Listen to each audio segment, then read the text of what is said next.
आइए सब यहां देखिए, लिसन। आप जब तक जिंदा हैं आप गलतियां करेंगे, लेकिन अगर आप चाहते हैं कि आप गलतियां कम करें तो मैं आपको एक रास्ता बताता हूं। बोलो गलतियां। आप जानते हो, जो मैं जानबूझकर करूं वो गलती नहीं है, वो निर्णय है। कितने लोगों ने एक कहावत सुनी है, एक चीज बार बार करना गलती नहीं पर निर्णय है। मुझे पता है कि अगर मैं इस भाई से ऐसे बात करूंगा वो भड़केगा, फिर भी मैं करता हूं। ये गलती नहीं है, ये निर्णय है कि मैं आपको फ्रस्ट्रेट करना चाहता हूं। तो कई बार क्या होता है कि हम समझ नहीं पाते हैं कि क्यों सेम सेम बातें। आप जानते हो, पतरस ने प्रभु का एक नहीं 3 बार इनकार किया। मैं ये मानता हूं जब पतरस पहली बार गिरा तो ये उसने किया नहीं, वो डर गया, लेकिन जो 2 पीछे उसने बार किए। अब आप मुझे बताइए, जब आपको पता है कि आपके लिए ऑलरेडी प्रॉफिटिक वर्ड आया है कि आप इनकार करोगे, तो आप जाके पब्लिक में बैठे क्यों हो? आराम से ये बंदा वहां पर सबके बीच में जाके बैठ गया है। अरे भागना। आप जानते हो, अगर आप किसी ऐसे व्यक्ति के साथ जिसके साथ आप पहले प्रभु में नहीं थे और उसके साथ आप जुड़े थे, और आपको पता भी है कि ऐसे संबंधों को प्योर बना के रखना कठिन नहीं, इट्स इम्पॉसिबल है ये कि एक लड़का लड़की आपस में बात करें, भले प्रभु में है, और वो प्योर बने रहें। आपकी थॉट लाइफ तो खराब होनी ही है। लेकिन जब आप प्रभु में आए और आपको पता चला कि एक्चुअली ये रॉन्ग है, कहां ना कहां गलत है, लेकिन उसके बाद भी आप उन संबंधों को पकड़ के बैठे हैं, अब आप ये गलती नहीं है, अभी आपने निर्णय लिया है। आप समझ रहे हैं मेरी बातों को? गलतियों में और निर्णय लेने में बहुत फर्क होता है। आज जो मैं बात आपको बता रहा हूं, मैं ये नहीं कहता हूं कि ये करने के बाद आपसे गलती नहीं होगी, लेकिन मैं आपको इतना कहना चाहता हूं, कम हो जाएंगी, बहुत कम हो जाएंगी। आप जानते हो, जब पौलुस को झापड़ लगी तो उसे पता नहीं था कि जिस व्यक्ति ने उसको झापड़ मारने की आज्ञा दी थी, एक्चुअली पॉल एक कोर्ट में खड़ा था और पॉल को वहां पर किसने जोर से झापड़ मारी तो पॉल लगभग झुक गया पूरा नीचे, उसको इतनी जोर से मारी। तो पॉल जैसे उठा तो पॉल ने उस व्यक्ति को बोला, चुन्ना फिरी हुई दीवार, प्रभु तुझे मारेगा। तो किसी व्यक्ति ने वहां पर ये बात कही कि ये तरीका नहीं है, तू जज से ऐसे बात कर रहा है। तो पौलुस ने जानते वहां पर क्या किया? आप देखो, उससे माफी मांगी। 60 साल का व्यक्ति जो खुदा के साथ चलता है वो भी गिर रहा है, लेकिन औसम बात जानते हो क्या थी? ऑन द स्पॉट उठा। आपने देखा है प्रेरितों के काम में? मैं हैरान था, कल मैं ये पैसेज पढ़ रहा था, मैंने कहा प्रभु यार कितना मैच्योर था पॉल, चर्चेस बनाई उसने, अन्य भाषाओं में बोलता था, क्या बुद्धि थी उसके पास, कितना हमसे आगे था, लेकिन वो भी गिरता था। लेकिन पॉल में और हम में जानते हो सबसे अच्छी बात क्या थी? हमें कलीसिया में रियलाइज होता है कि हम गलत हैं। पॉल को पर्सनल लाइफ में भी हो जाता था। कई बार हम चर्च में आते हैं, कहते प्रभु ने मुझसे बात की। क्या बात की? मैं रूड हूं। तो जब रूड था तब क्यों बात नहीं की? चर्च में क्यों बात की? पर्सनली क्यों बात नहीं की? पॉल में और हम में एक बहुत अच्छा अंतर है। पॉल गिर के फास्ट उठता था, हम वहां बैठे रहते। अब जो मैं आपको समझा रहा हूं बड़े ध्यान से सुनिए। मैंने अपने लाइफ में बाइबल के अंदर ऐसे बहुत सारे लोगों को पढ़ा जो बड़े अच्छे से खुदा को जानते थे, लेकिन उन्होंने कुछ ऐसी गलतियां की अपने लाइफ में जिन गलतियों के कारण उन्हें सालों तक सफर करना पड़ा। आप सोचिए, अगर आप रेंटेड प्लेस पे हैं और आप घर लेने के लिए लोन ले रहे हैं और आपको पता है कि मेरी जो सैलरी है वो फिक्स है, ये जॉब जाएगी भी नहीं, अगर इस बेस पे कोई कुछ ले रहा है तो हम समझ सकते हैं। पर सोचो अगर आपको गोवा जाना है घूमने के लिए और आप इसलिए लोन ले रहे हो, तो मैं आपको जानते हो मैं आपको क्या कहूंगा, आप फुलिश हो। अब आप वहां से घूम के आओगे और आपने कुछ पर्सन से ब्याज पे पैसे लिए हैं घूमने के लिए। मैं बिल्कुल भी खिलाफ नहीं हूं कि अगर आपको तकलीफ है और अगर आपके पास नहीं है तो आप किससे ले रहे हो। मुझे लगता है कि अगर हमारे घर पे कोई बीमार है और हमारे पास पैसे नहीं है और अगर ऐसे लोगों के लिए अगर हम किसी से ले रहे हैं, तो मुझे नहीं लगता कि उस बेचारे की मजबूरी है इंसान की। वो बेचारा मजबूर है इंसान, वो इसलिए कर रहा है। पर सोचिए अगर घूमने फिरने के लिए कोई लोन ले रहा है, आप मुझे बताइए जब आप वापस आएंगे 1 लाख रुपए आपने लिया था, अब ये 1 लाख रुपए आपको 2 साल तक चुकाना है। आपको लगता है ये बुद्धिमानी है?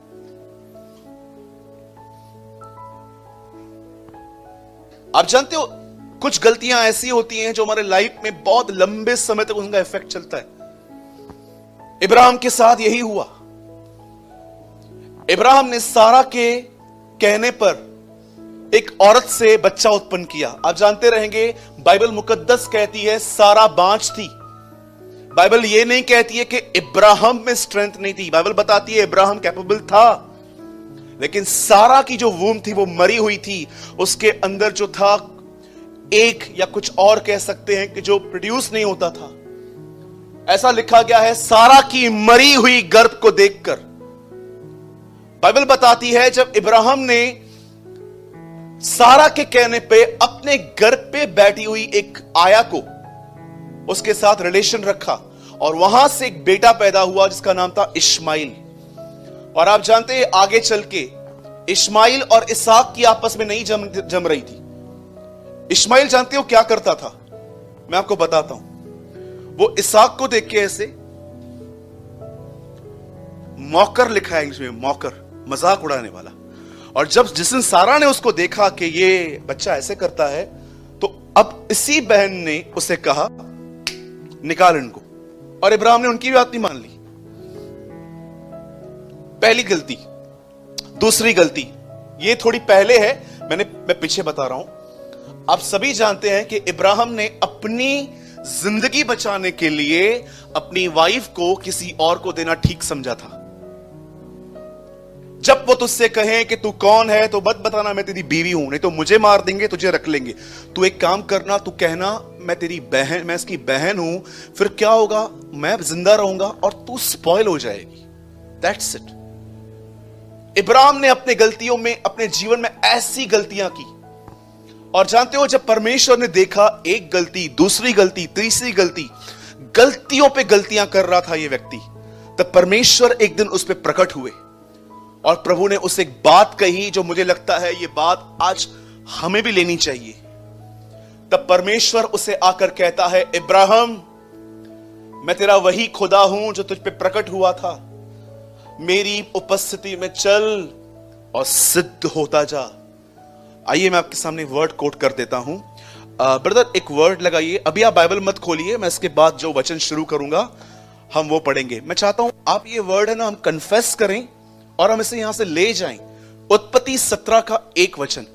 कुछ लाइट्स कम कीजिए। देखिए इसे प्रोजेक्टर की तरफ देखिए, यहां क्या लिखा है।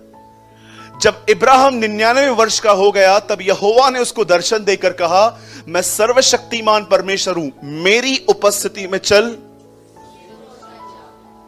सिद्ध हो जा। परमेश्वर उसके पास ये वर्ड तब लेके आता है जब वो अपने लाइफ में बहुत गलतियां कर चुका था। और जानते हो उसकी बहुत सारी गलतियां किस वजह से हुई थी?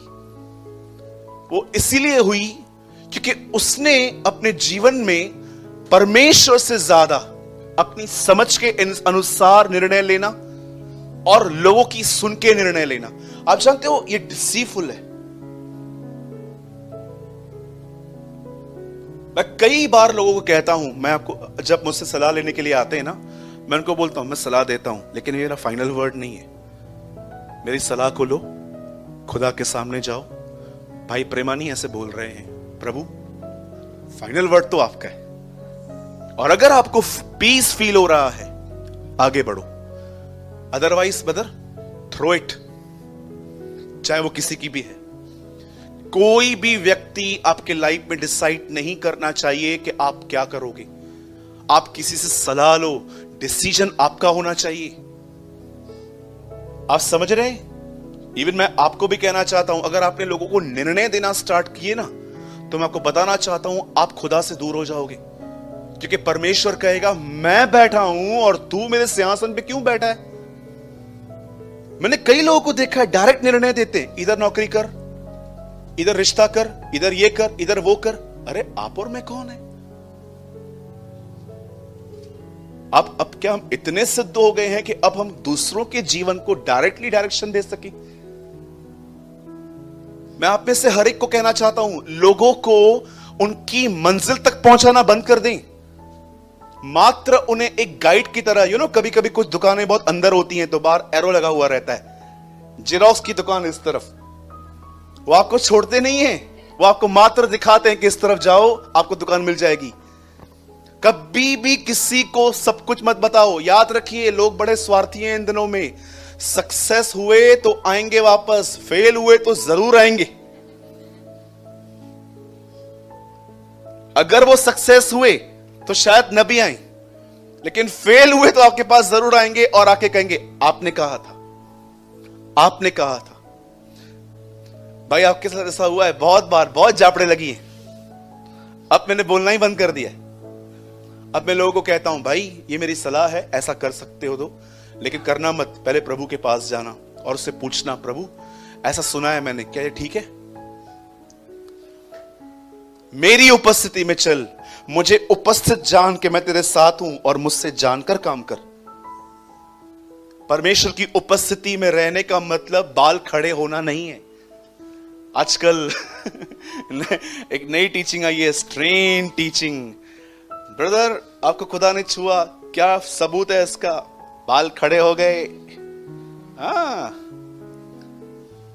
आपको प्रभु ने छुआ, क्या हुआ? गिर गया, गिर गया। अरे स्वभाव में गिर, स्वभाव में तो वैसे ही खड़ा है तू। आप जानते हो जब परमेश्वर छूता है तो क्या होता है? वो जगह जहां पर आप खुद को बदलने के लिए स्ट्रगल कर रहे थे, आप वहां पर चुटकियों में बदल जाते हो। When the Lord touch you, जब परमेश्वर छूता है तो याद रखिएगा, वो जगह जहां पर आप स्ट्रगल कर रहे थे बदलने के लिए, खुदा आपको चुटकियों में बदल देगा। यही तो मिरेकल है। जो काम व्यवस्था न कर पाई, अब उसे परमेश्वर ने किया। क्या काम नहीं कर पाई? व्यवस्था एक आदमी को सीधा नहीं कर पाई। पौलुस कहता है देखो, अब उसे परमेश्वर ने कर दिया। व्यवस्था एक आदमी में शुद्ध मन पैदा नहीं कर पाई, लेकिन पौलुस कहता है 8:2 रोमियो में, देखो जीवन की आत्मा ने मुझे मसीह में पाप और मृत्यु की व्यवस्था से स्वतंत्र कर दिया। आप बहुत लोग बाहर मिरेकल देखते हो, खुदा से कहो खुदा मुझे अपने इनसाइड मिरेकल दिखा। वो चीजें जो इसमें मैं खुद को नहीं बदल पा रहा, मेरे अंदर बदल। याद रखिए, पुरानी वाचा बाहर है, नई वाचा अंदर है। आमीन। परमेश्वर की उपस्थिति में रहने का मतलब होता है हर बात को परमेश्वर को उपस्थित जान के करना। बहनों से सबसे क्वेश्चन पूछ के हम आगे बढ़ रहे हैं। अगर आप परिवार के साथ बैठे हैं हॉल में और आप टीवी देख रहे हैं, ठीक है, और अचानक टीवी में एक गलत सीन आता है, आप देख सकते हैं? एटलीस्ट हमारे पेरेंट्स शायद यहां वहां देखे, अपन देखेंगे? क्या करना पड़ेगा? उठो, पानी पी के वापस आओ। किया है ना हमने? कितने लोगों ने किया है ये? मैंने बहुत बार किया है। कोई गलत सीन आया, उठ जाओ, पानी पी के वापस आओ। हम अपने पेरेंट्स की उपस्थिति में ये सब नहीं कर सकते ना? क्या इस तरह हम खुदा की हुजूरी में जीते हैं?